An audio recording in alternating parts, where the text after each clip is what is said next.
Hello बच्चा लोग, how are you.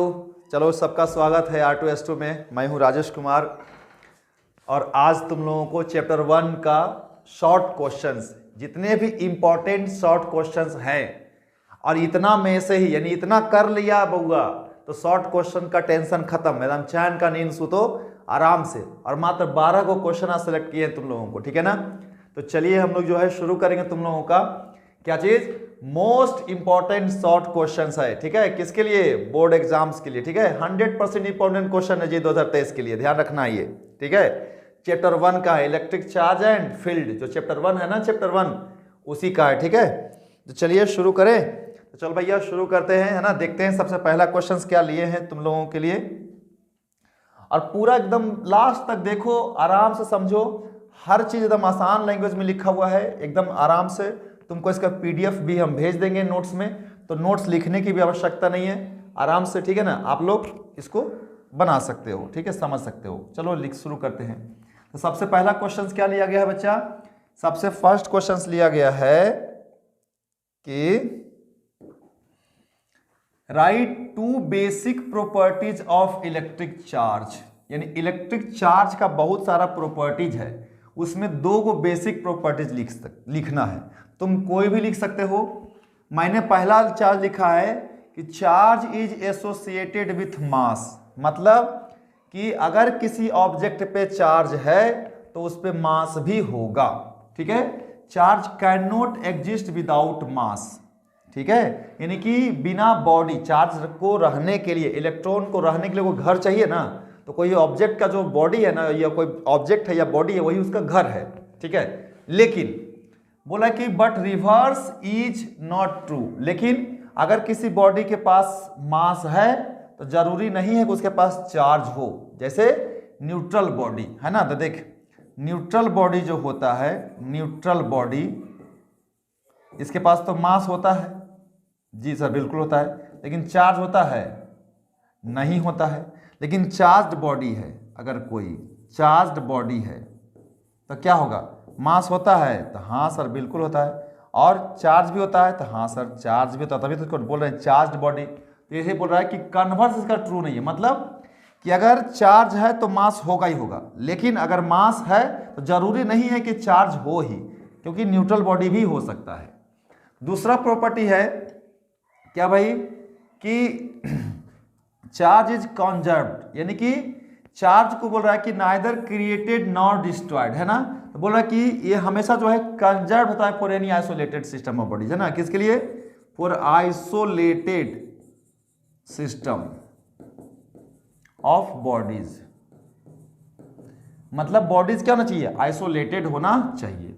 एक पॉइंट ऊपर में और ऐड कर सकते हो कि charging mass of body changes, है ना। आपका जो है अगर किसी को चार्ज किए हो तो बॉडी का मास चेंज भी हो सकता है। जैसे अगर न्यूट्रल बॉडी है तो उस पर पॉजिटिव चार्ज दिए, जैसे कि मान लो न्यूट्रल बॉडी है, उसका मास m है, ये न्यूट्रल बॉडी है, इसको चार्ज कर दिए हम, कैसा बना दिए? इसको पॉजिटिव बना दिए, तो इलेक्ट्रॉन को क्या किए होंगे? लॉस किए होंगे, तो इसका मास क्या हो जाएगा? m' और घट जाएगा तो घट जाएगा, ये डिक्रीज हो जाएगा, है ना। तो ही बोल रहा है कि मास क्या हो जाता है? चेंज हो जाता है। किस में भाई? चार्जिंग करने में। तो अगर किसी पे निगेटिव चार्ज आएगा तो उसका मास बढ़ जाएगा, और अगर पॉजिटिव चार्ज आएगा तो उसका मास घटेगा। क्यों? क्योंकि इलेक्ट्रॉन क्या किया होगा? लूज किया होगा, है ना। और निगेटिव चार्ज आने का मतलब इलेक्ट्रॉन गेन किया होगा, ठीक है। तो ये 2 नंबर का क्वेश्चन है ना। 2 पॉइंट्स लिखना है, 2 को कोई भी प्रॉपर्टीज लिख दो आप, ये 2 नंबर कंप्लीट हो जाएगा। चलिए दूसरा क्वेश्चन क्या है बच्चा? दूसरा क्वेश्चन है कि what do you mean by quantization of charge. Charge का क्वांटाइजेशन, ये प्रॉपर्टीज था, ये उस पे 2 नंबर का क्वेश्चन आता है, ये 2 मार्क्स का, ना शॉर्ट क्वेश्चंस ले रहे हैं, सारे के सारे 2 मार्क्स वाले हैं। तो क्या बोल रहा है कि all observed charge on any object are always some integral multiple of elementary charge electron. यानी एलिमेंट्री चार्ज कौन है? इलेक्ट्रॉन है। तो कोई भी बॉडी पे ऑल ऑब्जर्व्ड चार्ज, यानी कोई भी अगर चार्ज होगा तो ये पक्का जो है या तो प्लस होगा या तो माइनस होगा, लेकिन किसके कारण होगा? तो इलेक्ट्रॉन के कारण होगा। तो इंटीग्रल मल्टीपल होगा किसका? इलेक्ट्रॉन के चार्ज का, फंडामेंटल चार्ज का। जहां पे n क्या है? वेयर n क्या है? n आपका हो सकता है 1 2 3 4 5, तो यानी क्या है ये इंटीजर है। क्या है n इंटीजर है, इसलिए बोलते हैं इंटीग्रल मल्टीपल है, यानी कि इलेक्ट्रॉनिक चार्ज का यानी फंडामेंटल चार्ज का इंटीग्रल मल्टीपल है, ठीक है ना। तो ये हो जाएगा तुम्हारा क्वांटाइजेशन ऑफ चार्ज। क्या बोल रहा है क्या? अच्छा, ये क्वांटाइजेशन का रीजन क्या है, ये क्यों क्वांटाइज्ड है? तो बोल रहा है क्या कि the cause of quantization is that, क्या है भाई, कि charge transferred from one body to another body only as an integral number of electrons. मतलब कहने का कि अगर ये कोई बॉडी है और ये बॉडी 1 है, अगर मान लो इसके पास चार्ज है 5 कूलम, ठीक है ना, तो अगर ये इसको देगा किसी जो दूसरा बॉडी है, ये बॉडी 2 है, तो इसको मान लो ये चार्ज दिया यहां से 2 कूलम, तो कैसे इस पे 2 कूलम आया होगा? तो इलेक्ट्रॉन्स के टर्म में आया होगा ना, तो या तो इलेक्ट्रॉन्स 1 को गया होगा, 2 को गया होगा, 1000 2000 2 लाख। कभी इलेक्ट्रॉन्स फ्रैक्शन में तो नहीं जाएगा ना कि आधा इलेक्ट्रॉन चला गया या 1/3 इलेक्ट्रॉन चला गया, क्योंकि इलेक्ट्रॉन क्या है, एलिमेंट्री चार्ज है ना, तो उससे छोटा चार्ज पॉसिबल ही नहीं है ना। तो जब भी जाएगा तो इलेक्ट्रॉन का इंटीग्रल नंबर में जाएगा, है ना। कैसे जाएगा? As integral number of electrons जाएगा, ठीक है ना। तो इसी को बोलते हैं क्या चीज, क्वांटाइजेशन ऑफ चार्ज। तो बहुत छोटा सा आंसर है क्या भाई, कि ऑल ऑब्जर्व्ड चार्ज है ना are always some integral multiple of elementary charge e, यानी क्यू बराबर plus minus n e, where n is integer. और क्या लिख देना कि द काउज ऑफ क्वांटाइजेशन, क्यों हो रहा है क्वांटाइजेशन का रीजन क्या है? तो क्या बोल रहा है कि चार्ज जो ट्रांसफर होगा वो in the form of electrons होगा, और इलेक्ट्रॉन्स कभी भी फ्रैक्शन में ट्रांसफर नहीं होता है, हमेशा इंटीग्रल नंबर ऑफ इलेक्ट्रॉन्स में ट्रांसफर होता है, ठीक है। ये हमारा 2 नंबर का क्वेश्चन था, छोटा सा लिखना है लेकिन इंपॉर्टेंट पॉइंट्स लिखना है, काम की बातें लिखनी है, फालतू बातें मत लिखना, है ना। ऐसा नहीं कि पेज तो भरने का सर भर दिए थे हम 1 पन्ना, लेकिन उसमें काम का चीज 1 लाइन भी नहीं था, तो वहां पे नंबर नहीं मिलता है ना।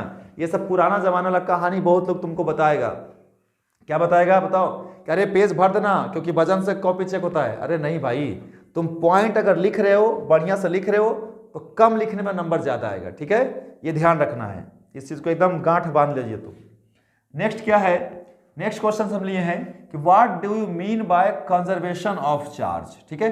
क्या 2 नंबर में क्वेश्चन आता है। तो कंजर्वेशन ऑफ चार्ज क्या होता है भाई? तो बोलता है कि कोई भी आइसोलेटेड सिस्टम के लिए बोला कि the algebraic sum of positive and negative charge in an isolated system remains constant, यानी कि अगर कोई एक बॉडी है, इस पे मान लो +5 कूलम चार्ज है, एक और बॉडी है, ये समझ लिए -3 कूलम चार्ज है, और अगर इसको हम आइसोलेट कर दें तो इसकी वैल्यू जो होगी क्यू नेट जो होगा वो कितना होगा?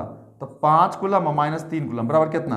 +2 कूलम। तो ये जो हमेशा हमेशा क्या रहेगा, ये हमेशा कांस्टेंट रहेगा, हमेशा कंजर्व रहेगा। समझ में आया बात को कि नहीं? ये charge neither created nor destroy, क्यों कंजर्व रहेगा? क्योंकि चार्ज को ना तो हम बना सकते हैं और ना तो क्या कर सकते हैं, हम डिस्ट्रॉय कर सकते हैं। इसको क्या करते हैं, सिर्फ एक बॉडी से दूसरे बॉडी में क्या कर सकते हैं, ट्रांसफर कर सकते हैं, है ना। एक बॉडी से दूसरे बॉडी में क्या कर सकते हैं, ट्रांसफर कर सकते हैं, ठीक है ना। तो इसलिए ध्यान रखना है। जैसे अगर और एक जैसे कि केमिकल रिएक्शन की बात करूंगा, केमिकल रिएक्शन, तो मान लो यूरेनियम है, यूरेनियम 92 और 238 होता है।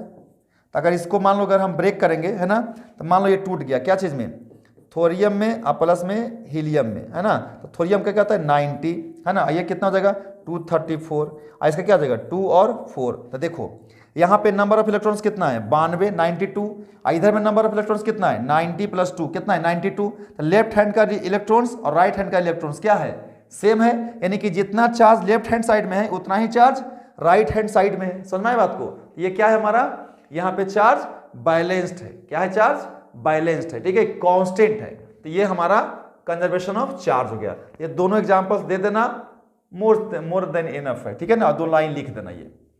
चलो भाई ठीक है, आगे बढ़ते हैं।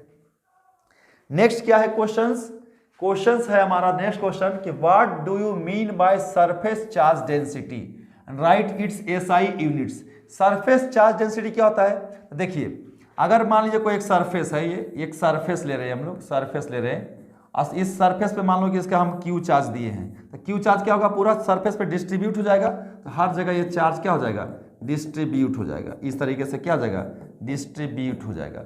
ठीक है सर, समझ में आ गया है ना, डिस्ट्रीब्यूट हो जाएगा, बराबर बराबर डिस्ट्रीब्यूट हो जाएगा ना। तो अगर मान लो डिस्ट्रीब्यूट हो गया, तो डिस्ट्रीब्यूट होने का इसका मान लो अगर एरिया हम लेते हैं, यहाँ पे इस सरफेस का एरिया ले लेते हैं, एरिया जो है इसका वो मान लो ए है, तो ए एरिया में कितना चार्ज है, क्यू चार्ज है, तो यूनिट एरिया में जो चार्ज है उसको बोलते हैं सरफेस चार्ज डेंसिटी। मतलब क्या कि charge distributed per unit area, charge distributed per unit area on a surface, ठीक है, per unit area on a surface, ठीक है, दैट इज या तो प्लेन शीट ऑफ चार्ज होगा, या फिर कंडक्टिंग स्फीयर होगा, या कंडक्टिंग सिलेंडर होगा, ठीक है ना। यानी कि प्लेन शीट हो सकता है, या कंडक्टिंग स्फीयर हो सकता है, या कंडक्टिंग सिलेंडर हो सकता है। सब पे कैसा होगा, सरफेस पे चार्ज जाएगा, तो sir distributed charge per unit area of surface जो होता है ना, इज कॉल्ड चार्ज डेंसिटी, या फिर सरफेस चार्ज डेंसिटी। इसका सिंबल क्या है है ना, इट्स सिंबल क्या है, इज सिग्मा। इसको क्या पढ़ते हैं बच्चा, इसको पढ़ते हैं सिग्मा, है ना। सिग्मा क्या होता है, charge distributed per unit area. मतलब अगर सिग्मा निकालना चाहे तो कितना चार्ज को डिस्ट्रीब्यूट किए हैं, क्यू को किए हैं, पर यूनिट एरिया, कितना एरिया में, तो ए में, तो ए से भागा दे देंगे, तो ये हमारा सिग्मा आ जाएगा। समझ में आपको, तो मैं यहाँ पे लिख दिया हूं कि सिग्मा क्या हो जाएगा, मेरे को बताओ, तो चार्ज बाय एरिया होगा। ऊपर क्या लिखा है, चार्ज, और नीचे क्या है, एरिया है। चार्ज बाय एरिया को बोलते हैं सरफेस चार्ज डेंसिटी, यही है सरफेस चार्ज डेंसिटी। अच्छा, इसका एसआई यूनिट्स क्या हो जाएगा, तो ऊपर देखो चार्ज है तो उसका कूलम, और नीचे एरिया तो मीटर स्क्वायर, तो इसका एसआई यूनिट जाएगा क्या, कूलम पर मीटर स्क्वायर। अगर इसका डायमेंशन लिखना चाहो तो इसको ऊपर भेज दो, तो कॉलम का डायमेंशन क्या होता है 80, अब metre square in L square, तो ऊपर जाकर -2 हो जाएगा, तो एल -2 टी इंटू ए इसका डायमेंशन हो जाएगा, किसका, सरफेस चार्ज डेंसिटी का, है ना। तो भाई फॉर्मूला डेफिनेशन लिख दिए, फॉर्मूला लिख दिए, यूनिट लिख दिए, डायमेंशन लिख दिए, 2 नंबर तो एकदम खुश होकर के बोलेगा, अरे वाह वाह वाह वाह, है ना, इसको 2 नंबर दिया जाए, है ना, आपको 2 नंबर अवार्ड किया जाता है। समझ में आया बात, अरे इजी आता है यार, ठीक है। ध्यान रखे, मेरे साथ सिर्फ बने रहना है, पूरा 2 महीना मेरे साथ बने रहो, गारंटी में बता रहा हूं कि तरह बम्पर नंबर आएगा, बम्पर जिसको बोलते हैं ना, तुम्हारा सारा दुख ही दूर हो जाएगा। आगे चलते हैं, आगे क्या है बच्चा बताओ मेरे को तुम, आगे है state 2 characters of Coulomb's law. अच्छा, कूलम्ब्स लॉ का बहुत सारा कैरेक्टर्स है, ठीक है ना, तो उसमें से कोई 2 कैरेक्टर पूछ रहा है ना, हम ज्यादा लिख देते हैं तुम लोगों को। तो बोल रहा है कि कूलम्ब्स लॉ एक सेंट्रल फोर्स है एंड इट फॉलोज क्या, सुपरपोजिशन थ्योरम या सुपरपोजिशन प्रिंसिपल। यानी कि अगर किसी ऑब्जेक्ट पे बहुत सारा फोर्स लग रहा है तो सभी का नेट फोर्स जो होगा उन सभी फोर्स का रिजल्टेंट होगा। तो यानी कि फॉलो करता है किसको, सुपरपोजिशन प्रिंसिपल को, और कैसा फोर्स है, सेंट्रल फोर्स है। अच्छा देखो यहां से ऑब्जेक्टिव आ जाता है, देखो मैं जानबूझ करके ऐसा ही कैरेक्टर लिया हूं जिससे ऑब्जेक्टिव भी आपका सोल्व हो जाएगा बच्चा। तो ये जो हम शॉर्ट क्वेश्चन डिस्कस कर रहे हैं इससे ऑब्जेक्टिव डायरेक्ट आएगा, इसलिए जानबूझ करके मैं वैसा ही एग्जांपल्स ले रहा हूं, वैसा ही पॉइंट्स डाल रहा हूं जिससे ऑब्जेक्टिव भी सोल्व होता हो। दूसरा क्या है कि this law is valid for stationary and point charge. फिर से सुन लीजिए, ये लॉ जो है ना, रेस्ट, अगर चार्ज रेस्ट में है और पॉइंट चार्ज है उसी के लिए ये डिफाइन है, ठीक है ना। और ये क्या करता है, ये फॉलो करता है इनवर्स स्क्वायर लॉ को। क्यों, क्योंकि पता होगा फोर्स जो होता है ना, inversely proportional square of the distance होता है बिटवीन 2 चार्ज। याद होगा, अगर यहाँ पे मेरा चार्ज Q1 है, यहाँ पे मेरा चार्ज Q2 है, तो दोनों पॉइंट चार्ज है, और अगर दोनों के बीच का डिस्टेंस r है तो इन दोनों का जो फोर्स ऑफ इंटरेक्शन होगा वो इनवर्सली प्रोपोर्शनल टू क्या होगा, r² होगा। ये ध्यान रखना है बच्चा लोग, ध्यान रखो, समझ में आ रहा है बात, ये ध्यान रखना है, ठीक है। और भी पॉइंट्स अगर लेके जाओ तो attraction and repulsion between 2 charge depends upon क्या, नेचर ऑफ चार्ज। मतलब अगर दोनों पॉजिटिव है तो क्या होगा, रिपल्सन होगा। एकदम सही बोले आप सर, दोनों पॉजिटिव है तो क्या होगा, रिपल्सन होगा। और क्या बच्चा, अगर दोनों निगेटिव है, दोनों क्या है, निगेटिव है, तो क्या होगा, वो भी रिपल्सन होगा, तो यहां लिख देना तुम लोग प्लस प्लस क्या होगा, रिपल्सन। देखो ऐसे लिख देगा ना, एकदम एग्जामिनर खुश हो जाएगा। माइनस माइनस क्या होगा, रिपल्सन। और एगो प्लस एगो माइनस क्या होगा, अट्रैक्शन। अगर ये सब लिख दिया नहीं यार, छोटा छोटा पॉइंट्स, एकदम एग्जामिनर जानता है ज़्यादा दे देगा नंबर। गलत बोल दिया क्या, अरे दे सकता है खुश होकर के, लेकिन नहीं देगा है, और देगा तो तुम जेल चला जाएगा, ये ध्यान रखना है। चलो है ना, चलो देखो ये क्या है, हमारा क्रैश कोर्स चल रहा है। आपको जो है अगर पूरा सब्जेक्ट पूरा कंप्लीट सिलेबस चाहिए है ना, तो ये हमारा ऐप है शिक्षा सारथी R2S2। आप प्ले स्टोर पे जाना, उसको आप क्या करना, डाउनलोड कर लेना, और डाउनलोड कर करके उसके बाद इसमें देखना है ना, तो बिहार बोर्ड के लिए कोर्स का नाम है बोर्ड बूस्टर, ये ध्यान रखना है ना। बिहार बोर्ड वाले के लिए कौन सा है बताओ, बिहार बोर्ड वाले के लिए ना बोर्ड बूस्टर है। देखो ये बोर्ड बूस्टर दिख रहा है ना, तो बोर्ड बूस्टर बिहार बोर्ड का बोर्ड है ना, कहाँ लिखा हुआ है बोर्ड बूस्टर, लिखा हुआ है, ये देखो बोर्ड बूस्टर है। बोर्ड बूस्टर है किसके लिए, पर बिहार बोर्ड के लिए, ठीक है ना। तो बोर्ड बूस्टर कोर्स है, कितना है दाम, मात्र 500 रुपया। देख रहा है तुम कितना है, एकदम मजेदार है ना।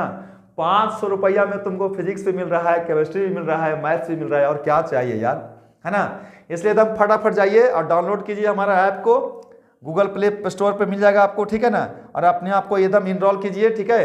क्या क्या एकदम हम तुम लोग को सब कुछ देंगे इसमें, ऑब्जेक्टिव क्वेश्चंस का डिस्कशन, शॉर्ट क्वेश्चंस का डिस्कशन, पूरा वीडियो लेक्चर्स थ्योरी का, है ना।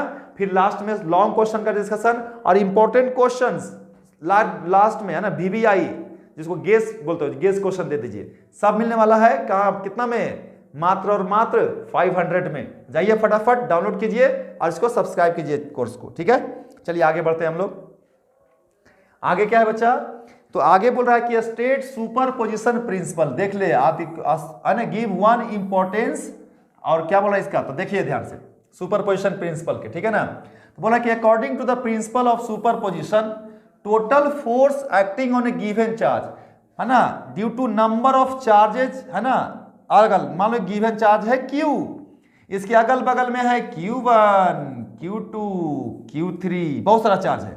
तो ये भी इस पे फोर्स लगाया, मान लो ये फोर्स लगाया इधर की तरफ, कितना लगाया, F1, Q2 वाला इस पे कितना लगाया, इधर की तरफ लगाया कितना, F2, Q3 इस पे कितना लगाया, मान लो इधर लगाया F3। तो इस पे नेट फोर्स होगा ना, तो नेट फोर्स जो होगा, नेट फोर्स ऑन Q, तो नेट फोर्स जो Q पे होगा वो क्या होगा, सभी फोर्सेज का, यानी सभी सराउंडिंग फोर्सेज द्वारा लगाए गए फोर्स का वेक्टर सम। तो F1 प्लस में क्या आ जाएगा, F2 और प्लस में F3, ये ध्यान रखना है ना। तो बोल रहा है क्या कि लेट यहां पे कर लेना, है ना, Q1, Q2, Q3, है ना, आर सराउंडिंग किसको, गिवन चार्ज, किसको भाई, Q को सराउंड कर रहा है ना।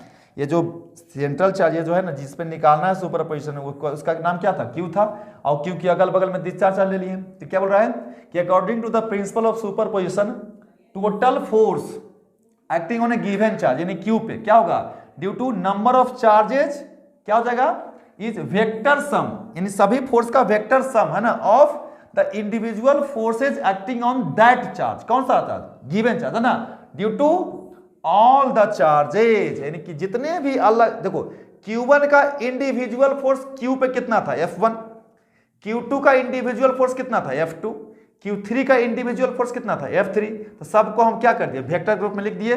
इसको बोलते हैं क्या चीज, ये हो गया हमारा क्या, vector sum of all forces is called net force, ये हो गया सुपरपोजिशन।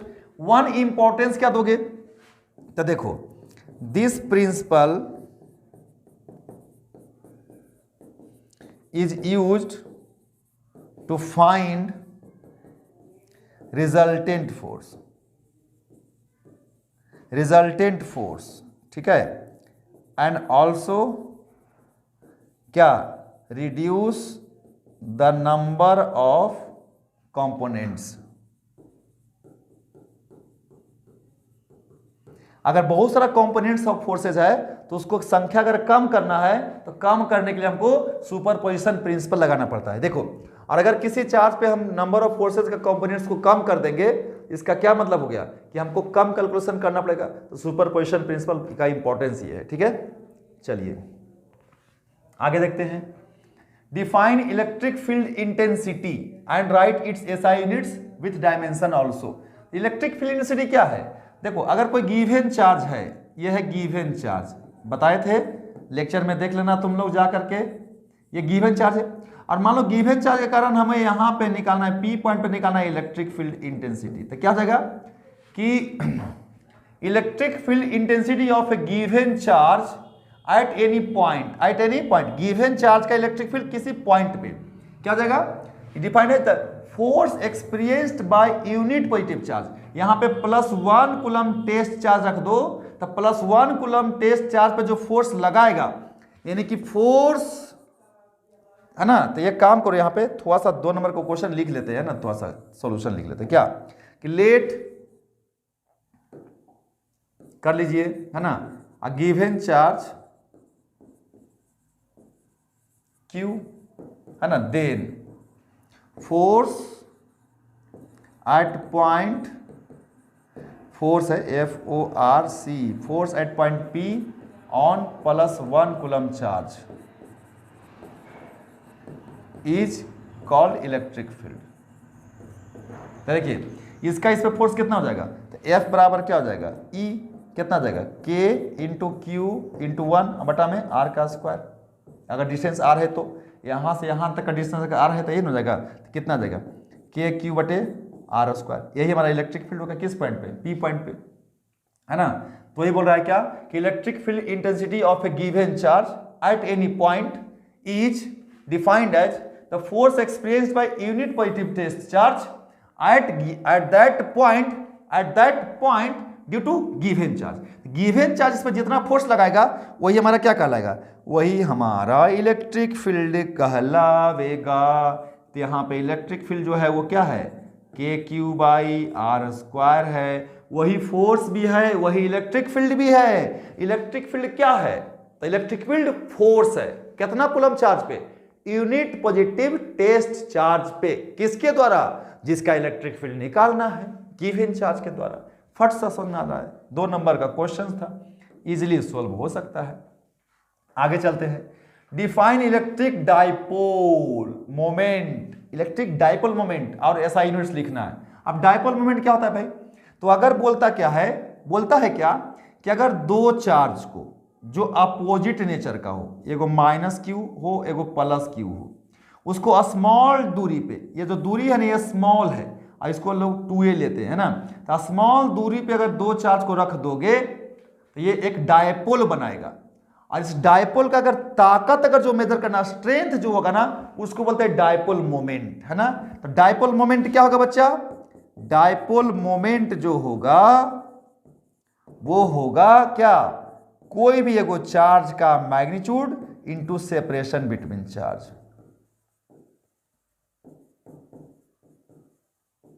ठीक है, मतलब Q इंटू में 2a, इसे क्या बोलते हैं, डायपोल मोमेंट। ये कैसा क्वांटिटी है, ये वेक्टर क्वांटिटी है, ठीक है ना। इसका डायरेक्शन क्या होता है, डायरेक्शन निगेटिव चार्ज से पॉजिटिव चार्ज की तरफ होता है। तो मैं लिखा हुआ हूं, एकदम आराम से समझना, एकदम इजीली समझना, है ना, एकदम रट लेना, अभी ही याद हो जाना चाहिए। क्या भाई, कि it is the strength of electric dipole and defined as the product of magnitude of any charge, कोई भी, द प्रोडक्ट ऑफ चार्ज कोई भी, and the distance of separation between charge.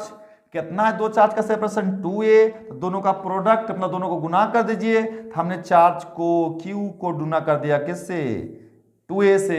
ये क्या बात आ गया, डायपोल मोमेंट। कैसा क्वांटिटी है, it is a vector quantity. Direction क्या होगा, direction is taken from, direction is taken as, कहां से, फ्रॉम निगेटिव चार्ज से पॉजिटिव चार्ज की तरफ। ऐसे 2 डायरेक्शन, P का डायरेक्शन निगेटिव से पॉजिटिव की तरफ, है ना। तो taken as from negative charge to positive charge.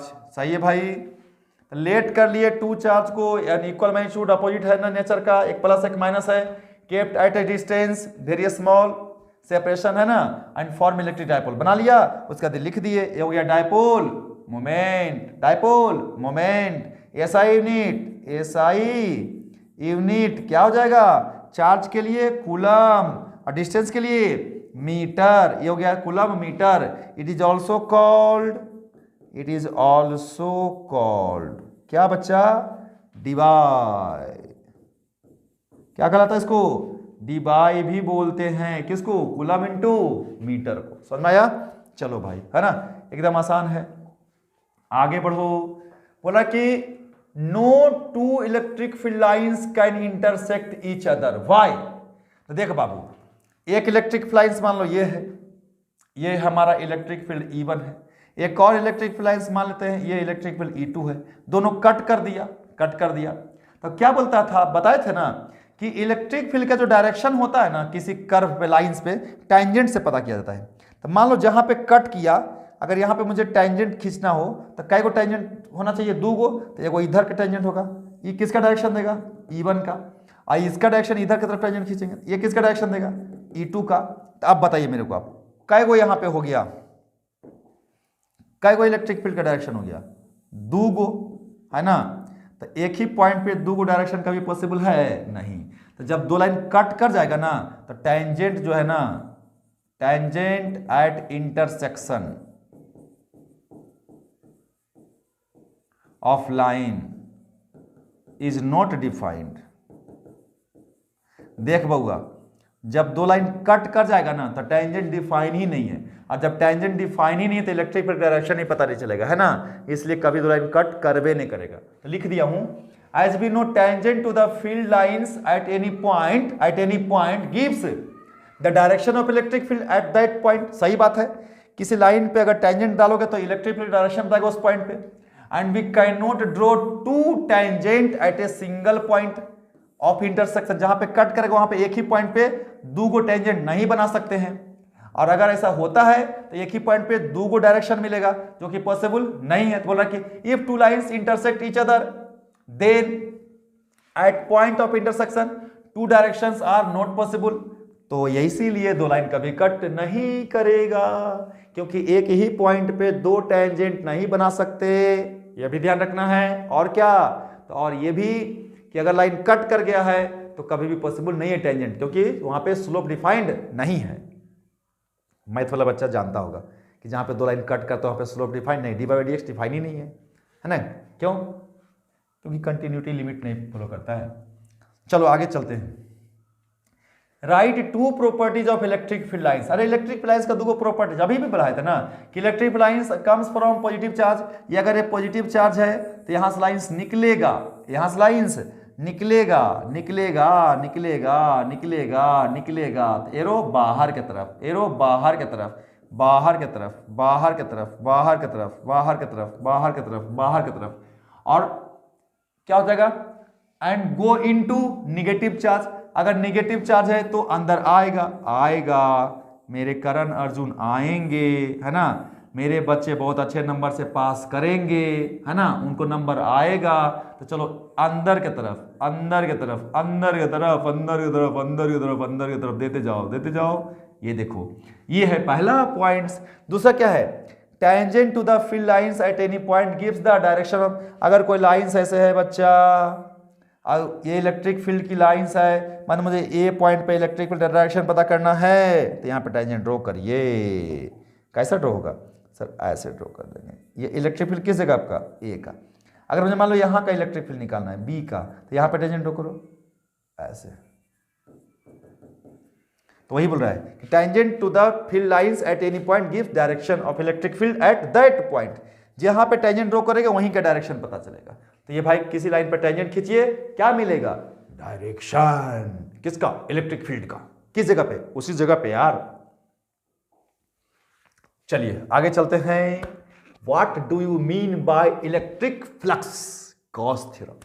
Electric flux and right it's SI units. Electric flux क्या होगा, तो अगर ये कोई भी एक एरिया है तो अगर इसका एरिया अगर वेक्टर डिफाइन करेंगे तो एरिया के परपेंडिकुलर जो लाइन होगा वो होगा एरिया वेक्टर। और अगर इसके इस एरिया के परपेंडिकुलर डायरेक्शन में ही कोई लाइन अगर जा रहा है, जा रहा है, जा रहा है, जा रहा है, जा रहा है, जा रहा है, तो जाने दो, ये अगर लाइन अगर ऐसे जा रहा है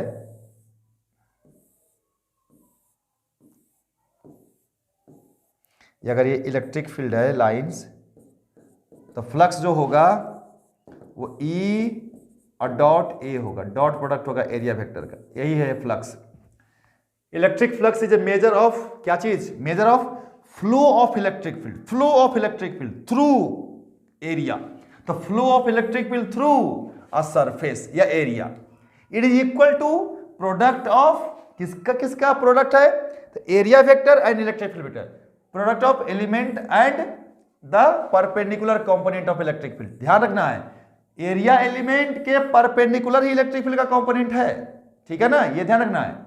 और अगर कोई सरफेस मान लो कंटिन्यूअस है तो उसको इंटीग्रेशन से भी निकाल सकते हो। मान लो यहाँ पे हमने एक एरिया लिया है, कितना, देखो एक सरफेस है ये, यहाँ पे एरिया डी ए है, तो यहाँ अगर मुझे डी ए है छोटा सा एरिया, तो फ्लक्स छोटा सा हो जाएगा, कितना हो जाएगा, ई इंटू डी फाइव हो जाएगा, डी ए हो जाएगा, सॉरी डी ए। तो टोटल फ्लक्स क्या हो जाएगा, टोटल फ्लक्स,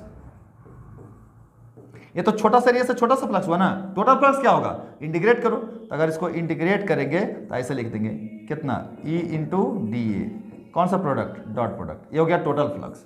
तो इंटीग्रेशन से भी निकाल सकते हो, समझना है बात को।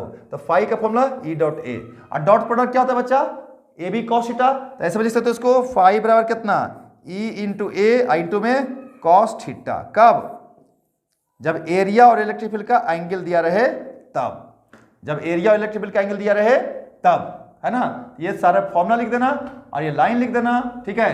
क्या मिल जाएगा, 2 नंबर, कितना मिल जाएगा, 2 नंबर, कितना मिलेगा, 2 नंबर। चलिए बहुत अच्छी बात है, आगे पढ़ते हैं। ये बोल रहा है क्या कि state Gauss theorem and express it's mathematically. देखो 2 नंबर का क्वेश्चन है, प्रूफ नहीं करना है, सिर्फ गॉस थ्योरम लिख दो और मैथमेटिक्स का इक्वेशंस लिख दो। तो क्या बोलता है कि अगर कोई चार्ज है ना, और अगर कोई हम सरफेस लेते हैं, ये इमेजिनरी सरफेस है, ये क्या है, इमेजिनरी, ऐसे ये मैथमेटिकल सरफेस होता है, हाँ, लेकिन मैं इमेजिनरी लिख रहा हूं तुम लोगों को समझाने के लिए। ये इमेजिनरी सरफेस है, इसको बोलते हैं इनक्लोज्ड चार्ज। क्या बोलते हैं, इनक्लोज्ड चार्ज, मतलब अंदर का चार्ज। तो इसका इलेक्ट्रिक फील्ड होगा बाहर की तरफ, यस होगा, होगा, एकदम होगा। तो क्या बोलता है कि इलेक्ट्रिक फील्ड जब निकलेगा तो फ्लक्स भी होगा। तो इस सरफेस के, यानी कि द फ्लक्स, सुना ध्यान से, the flux of electric field through the enclosing surface, है ना, इज इक्वल टू क्या, 1/ε0 times the magnitude of charge enclosing the surface. मतलब क्या कि according to this law the total flux linked with a closed surface. मैं यहां पे imaginary surface लिख देता हूं, है ना, क्लोज्ड इमेजिनरी सरफेस, है ना, क्लोज्ड इमेजिनरी सरफेस, है ना।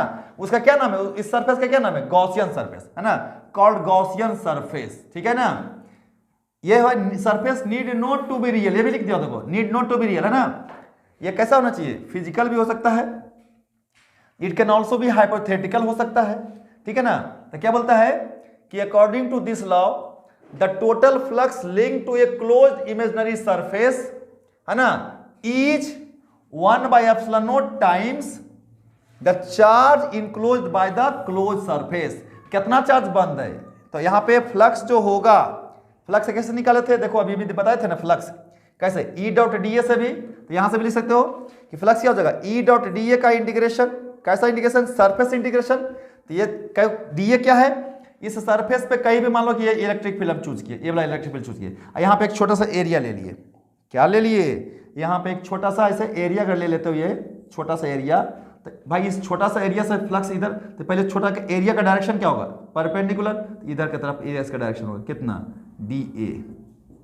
तो बताइए इस छोटा सा एरिया से जो लाइन जाएगा तो छोटा सा फ्लक्स देगा, और अगर पूरा फ्लक्स निकालना है तो क्या करेंगे, इसको इंटीग्रेट करेंगे, तो टोटल फ्लक्स जो होगा वो क्या होगा, इंटीग्रेशन हो जाएगा, किसका भाई, ई का और डी ए का, है ना।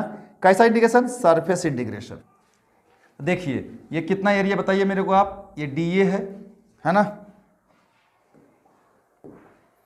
तो अगर ये डी आप एरिया यहाँ से देखो इसका छोटा है, तो भाई इस छोटा सा एरिया से छोटा सा ही फ्लक्स होगा ना, तो छोटा सा फ्लक्स अगर लिखोगे तो कितना लिखोगे, डी फाई लिखोगे, है कि नहीं है। तो अगर तुम डी फाई लिखोगे, लेकिन अगर पूरा सरफेस से तुमको फ्लक्स निकालना होगा तो इसको इंटीग्रेट करना पड़ेगा ना, तो क्या वही लिखेंगे कि फाई नेट जो होगा सर वो हमारा इंटीग्रेशन करना पड़ेगा किसका, ई इंटू डी ए का। कैसा इंटीग्रेशन, सरफेस इंटीग्रेशन। और यही किसके बराबर होगा, 1/ε0 इंटू क्यू इन, है ना। यही हमारा गॉस थ्योरम है कि नहीं है। तो ये हमारा क्या है, ये हमारा सरफेस इनक्लोज हो गया, है ना, कितना अंदर में बंद है। तो भाई यही हमारा इलेक्ट्रिक फ्लक्स कर देता है, ठीक है। और यही हमारा गॉस लॉ है, क्लियर है। तो चलिए आप लोग जो है मन लगा करके पढ़ते रहो यार, एकदम बम्पर, ठीक है ना। सिर्फ फॉलो करो ना यार, 2 महीना के अंदर तुम्हारा बम्पर रिजल्ट आएगा, ये मेरा गारंटी है, ठीक है। और जल्दी से चैनल को सब्सक्राइब करो, अपने दोस्त को बताओ जल्दी से, है ना, और ऐप डाउनलोड करके खरीदो उसको, क्लियर।